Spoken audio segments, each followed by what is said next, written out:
Okay, we're in section 13.5. We're talking about curl and divergence. And in this section, we define two operations that can be performed on vector fields and that play a basic role in the applications of vector calculus to fluid flow and electricity and magnetism. They're your applications, right? Each operation resembles differentiation but produces a vector field whereas the other produces a scalar field. So, okay, let's go ahead here and talk about the curl. What is the curl? All right. Here's the definition of the curl, everybody. So when you have a vector field, and the vector field, let me just see here if I can, yeah, this is good. So the vector field F, now we're talking a three-dimensional vector field, but you know, a two-dimensional vector field, like, so the vector field F has components P, Q, and J. But if, P, Q, and R. But if R were equal to 0, effectively that vector field would live in two-dimensional space, right?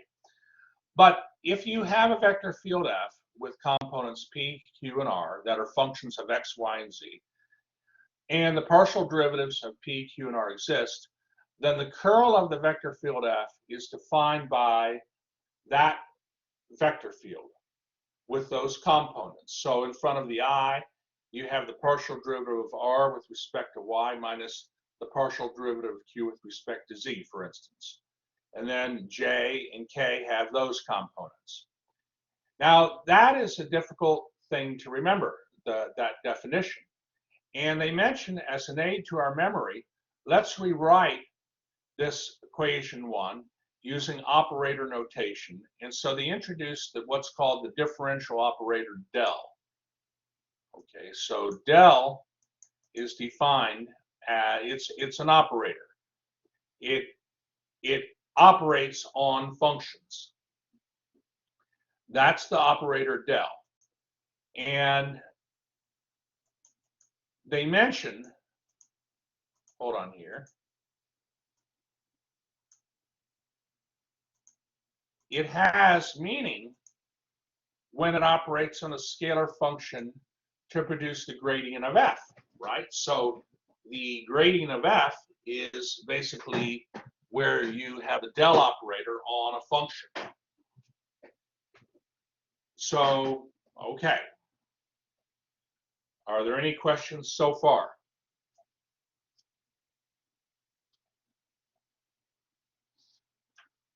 All right, all right. Well, so we want to, let me just unhighlight this and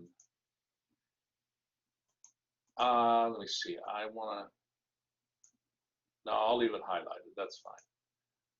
So if we take the del operator and cross it with the vector field F with components P, Q, and R, it turns out that equals the curl. So you have done the cross product of two vectors before. Think of the two vectors, one of the vectors as the del operator on the second row, and the other vector having components P, Q, and R. If you work it out, you are going to get the curl. You are going to get the curl. So think of, you see, like that. So like, what would you do for the first, the component in front of I? It's the partial derivative of R with respect to Y minus the partial derivative of Q with respect to Z. Well, in the determinant above, think of taking the partial with respect to Y and multiplying it by R. That would look like the partial of R with respect to Y. I mean, it isn't the same, but you know what I'm trying to say. Just pretend if you were to take that partial with respect to Y and multiply it by R, you would have something that looks like the partial derivative of R with respect to Y. Minus, then if you take the partial, if you take Q times the partial of with respect to z, you would get the partial, you would have something that looks like the partial derivative of q with respect to z. And so on for the other two components. Now, that is a nice way of figuring out how to do of remembering the curl. The curl of f is just the del operator crossed with the vector field f. I will mention, let me just see here. Yeah, this is fine. This is fine. So, whoops. So the easiest way to remember the curl is that the curl of a vector field is the del operator crossed with the vector field f. So let's look at an example here. Let's look at an example. In example 1, they want you to compute the curl of this vector field. Find the curl of the vector field. And the computations are below. Let me just see if I can highlight that. Nope, I like everything to show.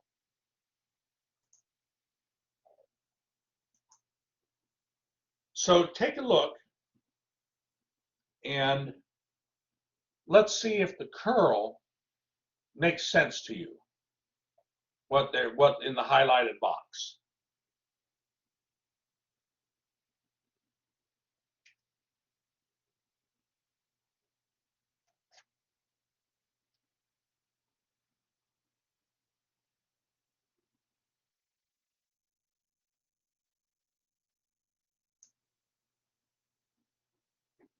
So I'm just pausing and letting you look at this example 1.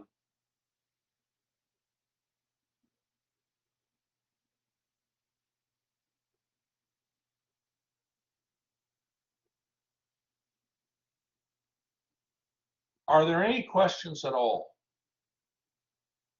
on how the curl is being computed? Yeva's comfortable, all right.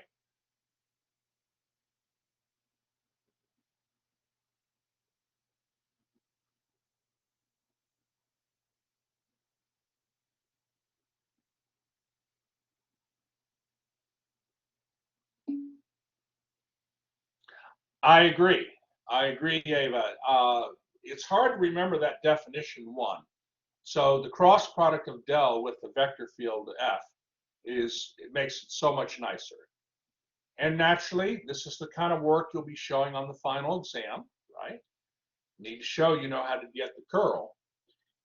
And you might wonder, well, okay, I mean, this is nice, but you know, how could the curl help us? Well, remember that for a conservative vector field, if the vector field is in two-dimensional space, you have criteria to determine if that vector field is conservative or not. And it's important because if the vector field is conservative, then naturally you're going to look for a potential function and compute work that the vector field does in moving a particle along the path in that vector field. You're going to use the fundamental theorem of line integrals. Of course, if you can't find, if the vector field is not conservative, then you have to use the definition of work in section 13.2. And then that is dependent on path, right, as well. But we don't have a criteria for a three-dimensional vector field. Well, this is where the curl can be very helpful. So look here, theorem 3. In theorem 3, it says if a function of 3 variables, and maybe, let's see if I can just try to highlight a little bit. It says that if a function of 3 variables has continuous second-order partial derivatives, then the curl of the gradient field is equal to the 0 vector. So when you take the curl of a vector field, you get a vector. That's why they have that 0 is in bold. But the curl of a gradient field is equal to the 0 vector. Okay, now that's for that special gradient field. And that's easy to show. The proof is here. Let's see, I think I'll have to make that, maybe have to highlight that. So if you take the curl of the gradient field, that then is defined as the cross product of the delta operator with the gradient field. And you will get the cross product below where you have the difference of these mixed partials. But by Clairaut's theorem, for every component, the mixed partials, the difference of the mixed partials equals 0, because for each component, those mixed partials are equal by Clairaut's theorem. I mean, it's absolutely fascinating. So this shows that the curl of the gradient field equals the 0 vector. But we have to remember the gradient field is always a conservative vector field, because what does the fundamental theorem of line integrals say? If we think about that fundamental theorem of line integrals, okay, if we think about the FTLI,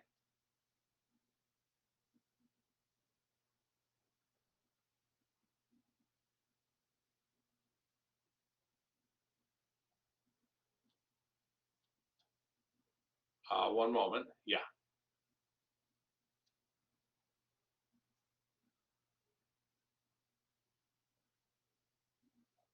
Writing a little fast here.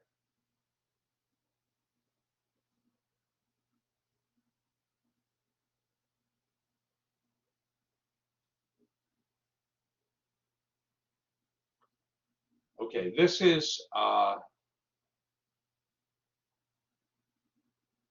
section 13.3, the fundamental theorem of line integrals, and I believe I have it written correctly.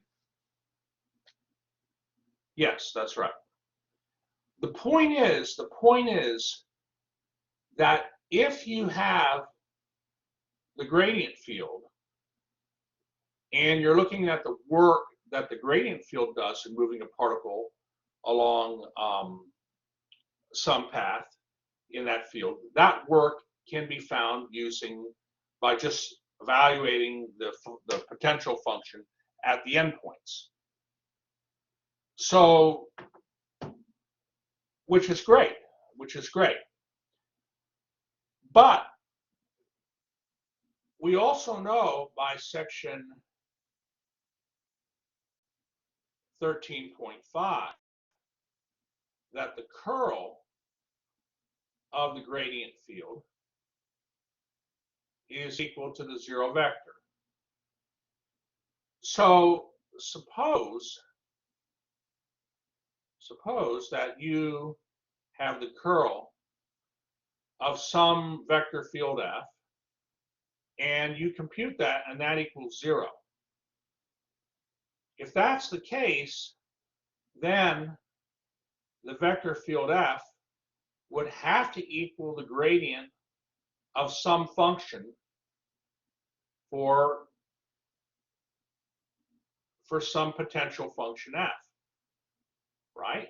Because the curl of a gradient field is equal to the 0 vector. So if the curl of f is equal to the 0 vector, well then the vector f would have to equal the gradient of some function. It would have to. And so now you have a way to establish if you have a conservative vector field. Okay, because if the curl of f equals the 0 vector, if the curl of your vector field f equals the 0 vector, then you have a conservative vector field, because the vector field f would have to be the gradient of some function. So now you have a criteria that you can look at. If your vector field is conservative, then the curl of the vector field equals the zero vector. And that gives us a way of verifying when a vector field is not conservative. So like in example 2 here, they say use the curl of F to show that a vector field is not conservative. So there's a vector field, and you actually in example 1, they showed that the curl of the vector field was equal to this, negative y times 2 plus x times I plus x times j plus yz times k. Well, that shows the curl of F is not equal to 0, right? That effectively shows that the curl of F is not equal to 0. And so by theorem 3, the vector field F is not conservative. Not conservative.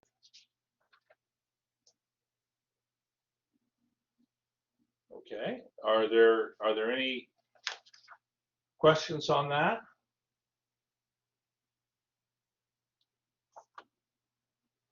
Okay.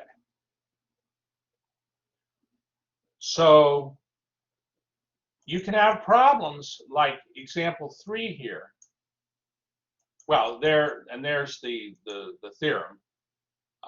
If a vector field F is defined on R cubed and the curl of F equals 0, then the curl of the vector field equals 0, then the vector field is a conservative vector field. So now you can have questions like example 3, okay, where in this example they want you to show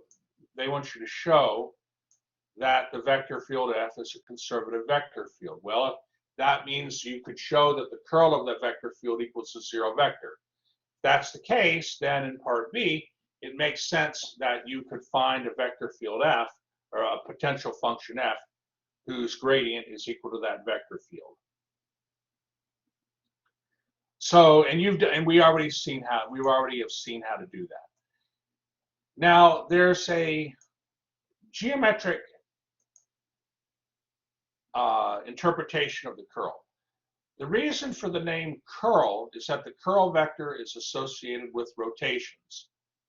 Okay. I go down a little bit. The 2 sentences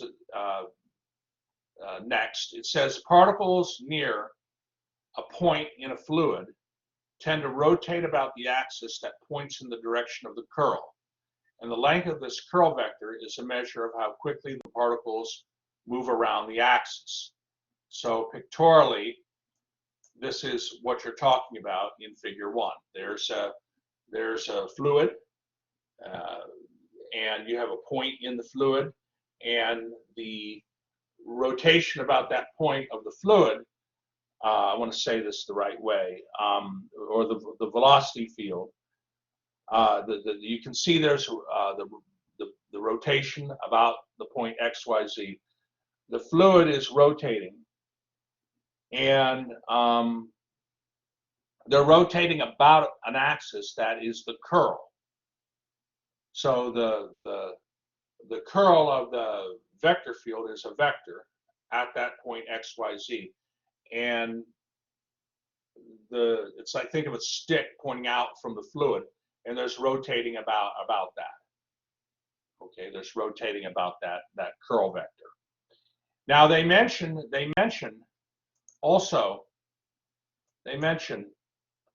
that if the curl of the vector field F is equal to 0 at a point, then the fluid is free from rotations, and it's called irrotational. In other words, there's no whirlpool or eddy at the point P. And we're actually going to look at an example, probably in the next class, that deals with this. That where you get some experience seeing this. And it relates to a homework problem, multiple choice actually, that you'll see in section 13.5. So I would recommend that if you're working ahead and you get to 13.5, maybe don't do the problems where there's like, where they show a picture of a vector field and they ask you questions about the curl and divergence, you know, because I'm going to do a problem like that in the next class, and then you'll have a little bit of guidance. Okay, so that's the curl, and that's great. That's great.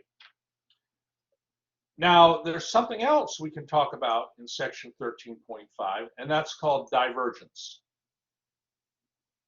So what's divergence about? It's not the movie. Isn't there a movie called Divergence, as I recall? I recall some movie. I think I got it from Redbox or something. Okay, Yeva knows of it. Simon says it was terrible. Yeah, I don't know. These movies, it kind of reminded me of the Hunger Games, I guess, a little bit, but I don't, maybe not. I don't remember, you know. But I don't remember the Divergence movie. I just don't remember it exactly. But Simon, I guess he saw it and didn't like it. Okay, Yeva says Hunger Games popularity. Okay, all right. Yeva says, okay, well, great.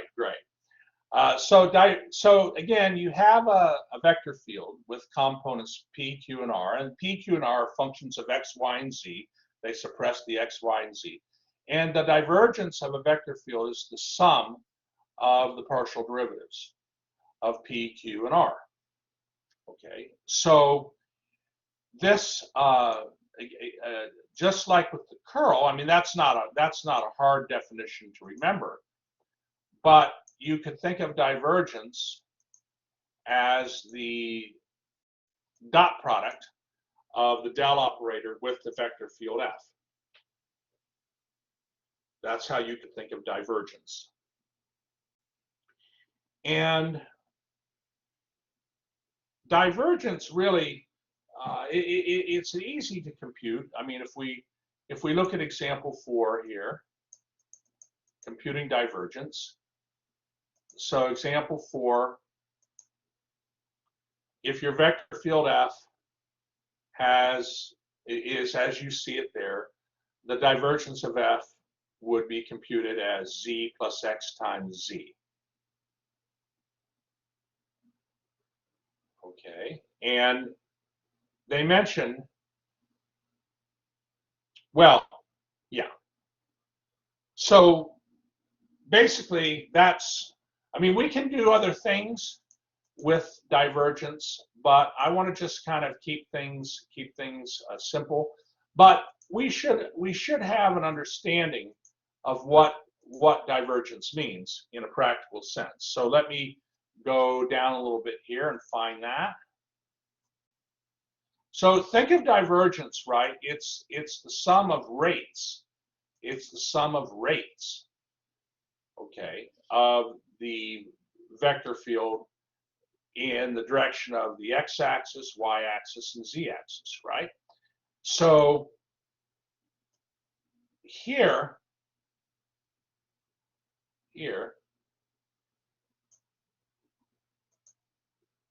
they mention the reason for the name divergence can be understood in the context of fluid flow. So if you have a vector field F that has components X, Y, and Z, well, I want to be a little careful here. You know, they're points. I'm not quite, I'm just looking at that actually. All right, you have a vector field F, and its components represent the velocity of fluid or gas. Okay, I mean, a vector field consists of vectors, and those vectors could stand for currents or you know, like gravitational field vectors, but velocities too. So think of velocity of fluid or gas. Velocities have direction and magnitude. The divergence of F represents the net rate of change with respect to time of a mass or fluid flowing from a point XYZ per unit volume, because the divergence is the sum of rates, the sum of rates. So in other words, divergence measures the tendency of a fluid to diverge or spread out from a point XYZ. And if the divergence of F is 0, then the vector field F is said to be incompressible. Incompressible. Okay, so this is a good, you know, a nice example here.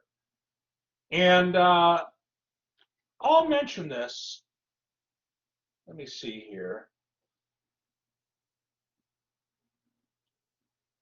Let's see here.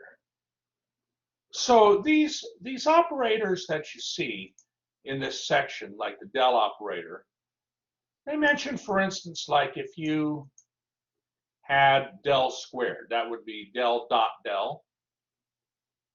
Okay, and I don't know, have you seen Laplace's equation? Has anybody seen that in a class or a Laplace?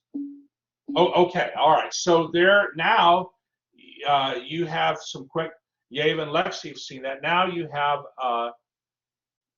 notation, brief notation to represent Laplace's equation, and so it's really quite nice, this idea.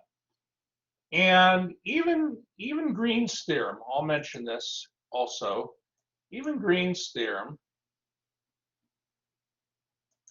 here that we just learned.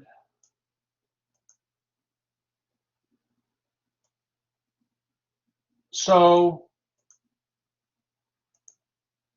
okay, so we want to find the line integral for a vector field where the path C is closed.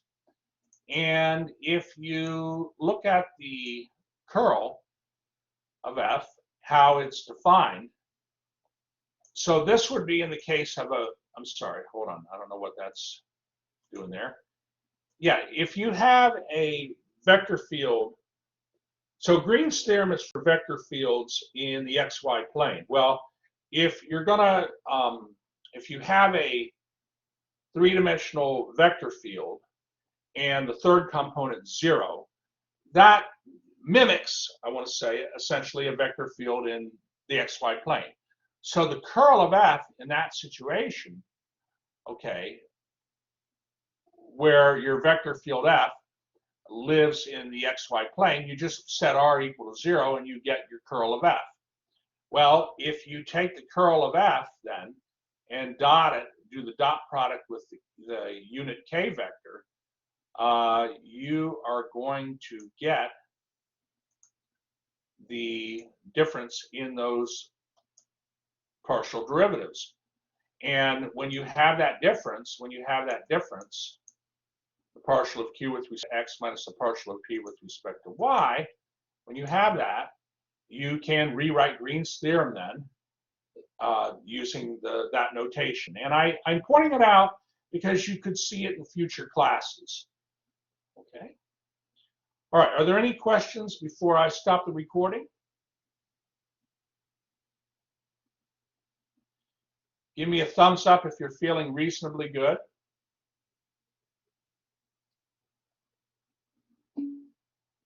Okay, Yeva is wonderful, and Norina, good. Okay, all right, let me go ahead and stop the recording. And I think you, 13.5, you have enough to do pretty well with it. I will I will do an example at the beginning of our Thursday's class, like a example I want to do in Thursday's class. But I think you're pretty good. All right, very good. I'll stop the recording.